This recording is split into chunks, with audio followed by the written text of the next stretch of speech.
University Circle is a place where kids' eyes light up. When you have such a world-class institution centered around one another, it is a synergy and an energy that comes with creativity. It's been a great breeding ground for collaboration. I think it's important that everybody understands that their worth is appreciated. And for the last several hundred years, the worth of African Americans has frankly not been appreciated. We see nothing but opportunity here. We see a city that's going to grow from University Circle out.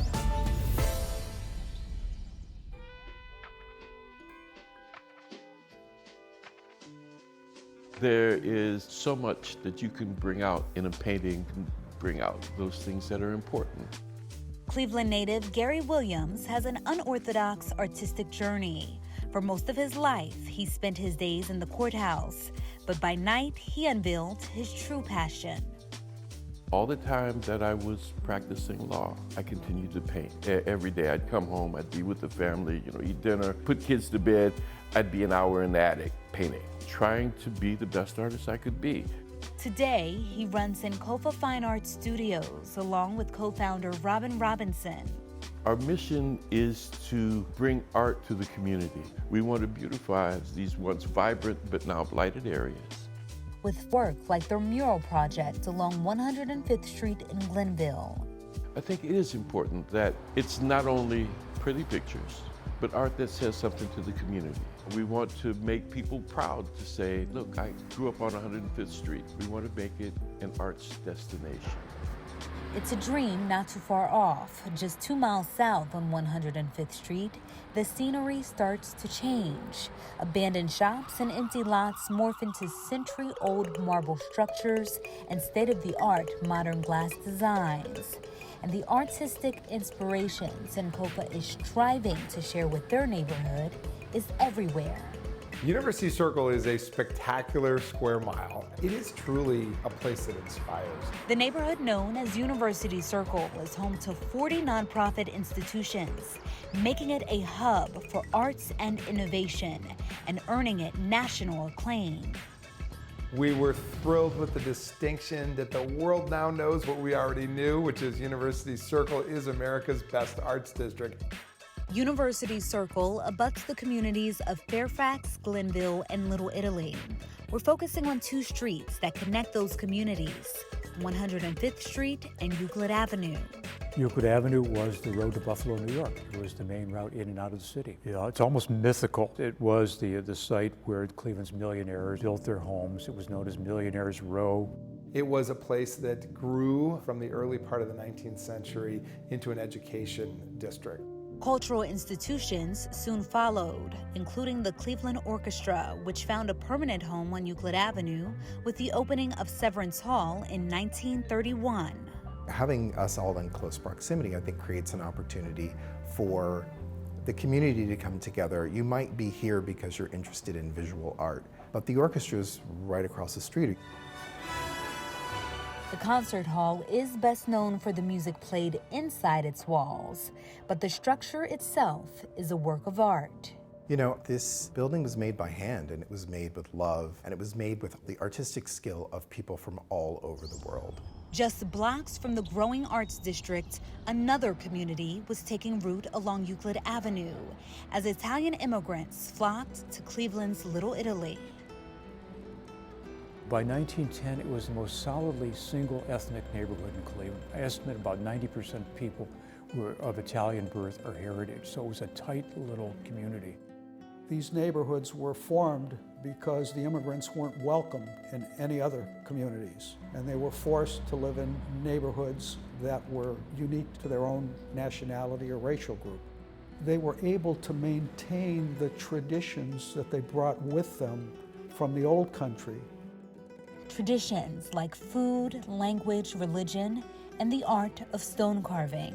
And a lot of people simply don't realize when they look at different buildings in Cleveland that Italian Americans had a hand in carving and creating those things. While the community struggled to find acceptance, the handiwork of Italian craftsmen was in high demand, helping to construct some of the city's most iconic landmarks, including the stone monuments that will now become the new face of Cleveland baseball.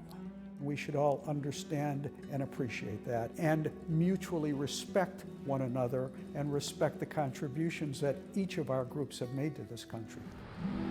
In the nearby neighborhood of Fairfax, another community's contributions are honored at a legendary Cleveland arts institution. Caribou has always been about inclusion and everyone is welcome. These stories are told in so many different ways that's inclusive of the diversity of this community. Caribou's founders, Russell and Rowena Jelliff, first established it as a settlement house, a sort of social services organization intended to help European immigrants. Founders didn't start out saying we're going to create this integrated black theater. No, they came to serve the community. And as the community evolved, as the Great Migration occurred, they evolved with the community and with the times. In the 1920s, large numbers of Black Americans from the South began relocating to northern industrial cities like Cleveland in search of jobs. You have 35,000 African Americans in Cleveland in 1920, 70,000 in 1930, but the real growth is World War II. As the neighborhood diversified, Caribou House, then known as the Playhouse Settlement, became the nation's first integrated theater.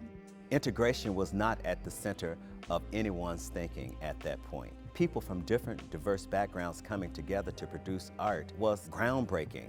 The institution was renamed Caribou House in Swahili.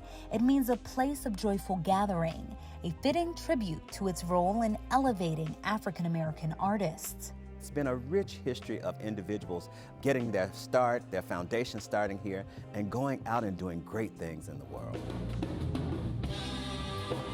As African American theater thrived at Caribou House, Black musicians were making their mark on Cleveland's music scene.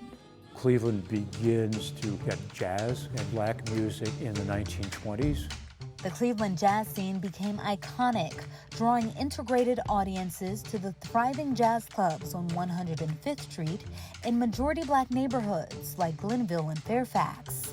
For me, 105th Street was part of the arts and culture hub of Cleveland. I'd say I never got to be on 105th Street. I wish I was. Brendan Ring, former owner of the iconic Cleveland Jazz Club, Nighttown, knows his success is due in large part to the jazz tradition forged on 105th Street. There were Ella Fitzgerald, all the big acts, Duke Ellington, they came down to 105th Street. It was a black neighborhood. There was a lot more passion about the jazz down there. Inside flourishing jazz clubs and theaters, Black and white Clevelanders came together. They were starting to get involved in the civil rights movement. Jazz was part of all that. Jazz was the thing, the glue that held everyone together. It really was. But in the streets, long simmering racial tensions were reaching a boiling point.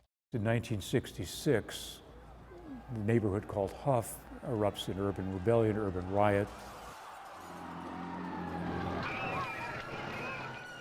2 years later, the Glenville shootout between Cleveland police officers and a Black militant group sparked the Glenville riots. That time, the police cars came to the scene, and there was the heavy exchange of gunfire. Meanwhile, citywide, the economy was collapsing, causing many residents to leave for good. But where many saw reasons to abandon Cleveland, others saw opportunity. The one word that comes to my mind when Winston was building his empire is fearless.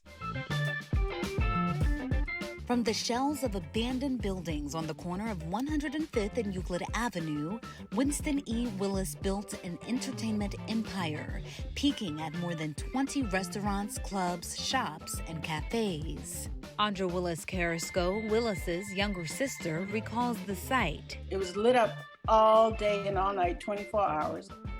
But for some, the bright lights, loud jazz music, and success of a Black-owned business strip wasn't welcomed. Black people were not even allowed to walk down the street in University Circle. And then here comes Winston, who would not take no for an answer. They considered him to be an invader. You know, how dare he? But he did. Willis remained undeterred in the face of violence, even when one of his earliest enterprises ended in destruction. The Jazz Temple, which had seen jazz greats, the likes of Miles Davis and John Coltrane, was bombed in the middle of the night. one of many violent eruptions in a city reeling from racial strife. He filed lawsuits against the city and some of the largest institutions in the area. And he was fearless, and it has cost him dearly. In 1983, Willis was arrested for what authorities claimed to be a fraudulent bounce check. They put him in solitary confinement, and while he was in solitary confinement, they cordoned off the entire block, and within hours, they destroyed it. That's the scene of the crime, and it should be surrounded by yellow sticker tape. Today, Andra continues to tell the story of her now 82-year-old brother, although some still question the circumstances surrounding the dismantling of Willis's entertainment empire. For the Willis family, the motivation behind what happened is clear. And the question kept coming up from reporters, Mr. Willis, why do you think they did this to you? My birth certificate says male Negro. Racism, what else can you say? Today, not one remnant of Willis's empire remains, and much of the arts and culture scene that once flourished in Black communities has gone quiet. But in part 2, we explore how in the heart of University Circle, the story is starkly different.